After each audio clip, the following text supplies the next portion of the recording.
नमस्कार, आप देख रहे हैं पल्स 24 न्यूज और मैं हूं आपके साथ सपना पांडे। चलिए रुक करते हैं इस वक्त की खास खबर की ओर। हरियाणा के जिंद में बीजेपी ने सदस्यता अभियान को तेज करने के लिए पार्टी कार्यकर्ताओं और पदाधिकारियों के साथ बैठक की। इस दौरान प्रदेश अध्यक्ष मोहनलाल बडोली ने कार्यकर्ताओं को दिशा निर्देश देते हुए कहा कि पार्टी का लक्ष्य 50 लाख नए सदस्य बनाने का है, जिसमें से अब तक 10 लाख नए सदस्य बनाए जा चुके हैं। उन्होंने कहा कि हरियाणा में सड़कों का जाल बिछाया जा रहा है और हाल ही में सिरसा के डबवाली में अंबाला तक एक नई सड़क का प्रस्ताव मंजूर हुआ है, जो राष्ट्रीय राजमार्ग से जुड़ेगा। आगे उन्होंने कांग्रेस पार्टी पर तीखा हमला करते हुए कहा कि कांग्रेस अब अपने आखिरी दौर में है और समाप्ति की ओर बढ़ रही है।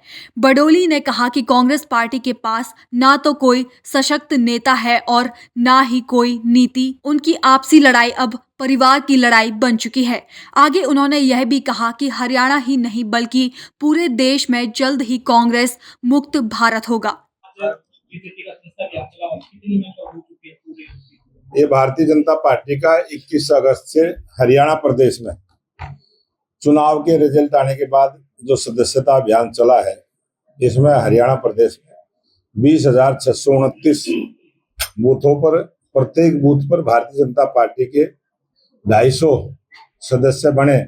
उसमें युवा भी, महिलाएं भी, किसान भी, प्रत्येक वर्ग की भागीदारी उसमें हो और पूरे हरियाणा प्रदेश में 50 लाख भारतीय जनता पार्टी के सदस्य बने। ये टारगेट हरियाणा प्रदेश की भारतीय जनता पार्टी ने लिया है और इसको पूरा करने के लिए 10 लाख से ज्यादा सदस्य भारतीय जनता पार्टी के अब तक बने हैं और मुझे लगता है कि 10 दिन के अंदर और संख्या को बढ़ाते हुए हम अपने टारगेट को पूरा करेंगे और सभी विधायकों को, सभी सांसदों को, सभी चेयरमैनों को, सभी प्रदेश कार्यकारिणी के सदस्य, हमारे मंडलों के अध्यक्ष, पार्टी के तमाम पदाधिकारी, सबको अलग अलग जिम्मेवारी दी गई है। सभी अपनी जिम्मेवारियों को पूरा करते हुए भारतीय जनता पार्टी के इस सदस्यता अभियान को पूरा करने का काम करें।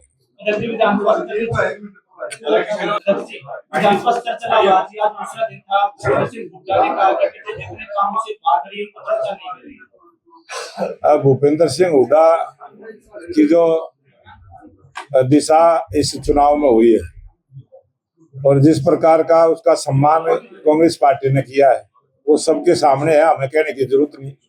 और हमारे हरियाणा प्रदेश में एक बात है, मरे उठ का लठगड़े नहीं मारने चाहिए। जनता ने तो पहले ही काम कर दिया पूरा। ये कांग्रेस तो आखिरी सांस ले रही है और आगे आने वाले चुनाव में भी कांग्रेस पार्टी इसी प्रकार से रहेगी और कांग्रेस मुक्त भारत का जो संकल्प देश की जनता ने लिया है, वो इस लोकतंत्र की व्यवस्था है। कांग्रेस पार्टी ने जो पाप किया है, वो पाप कांग्रेस पार्टी जब तक खत्म नहीं होगी, वो पाप उसके पीछे रहेगा। कांग्रेस का पहली बार विपक्ष का नेता नहीं चुन पाई, पहली बार तो मैंने सुझाव भी दिया कांग्रेस वालों को कि भाई उनमें कोई नेता बनने के लायक नहीं है, तो 3 तो निर्दलीय है, 2 आईएनएलडी के हैं, उन 5 में चुन रहे, वो भी ठीक रहेगा। कांग्रेस के नेता जिन्होंने कहा कि बीजेपी का जो ये क्या नाम है, बीजेपी कांग्रेस का जो प्रदेश अध्यक्ष था वही बीजेपी की सरकार है, मतलब कांग्रेस का प्रदेश अध्यक्ष बीजेपी की सपोर्ट करेगा। वो भी कर रहा था, कर्ण सिंह दलाल भी कर रहा था, ये जितने भी कांग्रेस के आ रहे हैं सारे हमारी मदद कर रहे हैं। हरियाणा में किसान भी सामने आ ये कुछ कांग्रेस के लोग हैं, कुछ विपक्ष के नेता है जो इस प्रकार का भ्रम फैलाने का काम करते हैं और इन्होंने चुनाव के समय में भी जो झूठ बोली थी उसका रिजल्ट मिला है। और 2014 से भारतीय जनता पार्टी की सरकार देश में भी है, प्रदेश में भी, कहीं भी किसान को कोई तकलीफ हमने नहीं होने दी। 6 वर्ष का शासन अटल बिहारी वाजपेयी जी का भी 28 पार्टियों के साथ मिलकर सरकार चलाने का मौका देश की जनता ने दिया था, तब भी किसान के भले के लिए जो अच्छे से अच्छा हो सकता वो हमने करने का काम किया था। किसान का सम्मान भारतीय जनता पार्टी ने किया है और आगे भी करते रहे। बीजेपी के एक नेता तो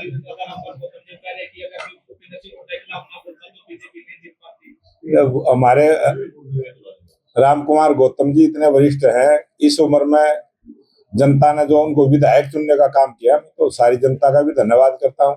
और वो जो भी बोल रहे हैं वो अमृत वाणी है, उनकी तो सुनते रहना चाहिए।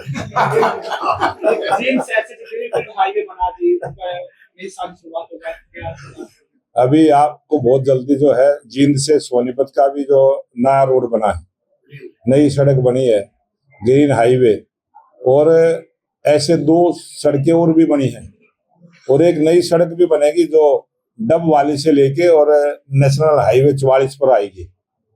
अम्बाड़ा के आसपास वो रोड मिलेगा, वो भी पास हुआ है। उस मीटिंग में मैं खुद था। और 12 सड़कें ऐसी हरियाणा की पास हुई हैं। हरियाणा में रैपिड ट्रेन भी आएगी, मेट्रो ट्रेन भी आएगी, और जो बहादुरगढ़ तक की है उसको भी आगे आसोदा तक लेके आने का काम करेंगे। जो बल्लभगढ़ तक है उसको भी पलवल तक ले जाने का काम करेंगे। और जो गुड़गांव वाली है वो भी आरटीएस की योजना चालू हुई है। गुड़गांव के अंदर भी एक मेट्रो रेल का विस्तार करने का काम हुआ। बहुत सारे ऐसे नए काम होंगे, और हमारी सरकार जो नए भारत का निर्माण करना है, विकसित भारत का जो निर्माण करना है, वो हमारी सरकार पूरा करेगी। हाइड्रोजन ट्रेन देश की पहली ट्रेन से चलने वाली है। बहुत जल्दी सारे विकास के काम होंगे, और समय पे भी होंगे। और अभी हमने 100 दिन का टारगेट लिया है। प्रत्येक गांव में, प्रत्येक विधानसभा में कोई ना कोई विकास के काम हो। 1000 से ज्यादा ऐसे काम हमने चिन्हित किए हैं जिनको हम 100 दिन में पूरा करने वाले हैं। तो ये थी इस वक्त की खास खबर। ऐसी तमाम खबरें देखने के लिए बने रहिए पल्स 24 न्यूज के साथ।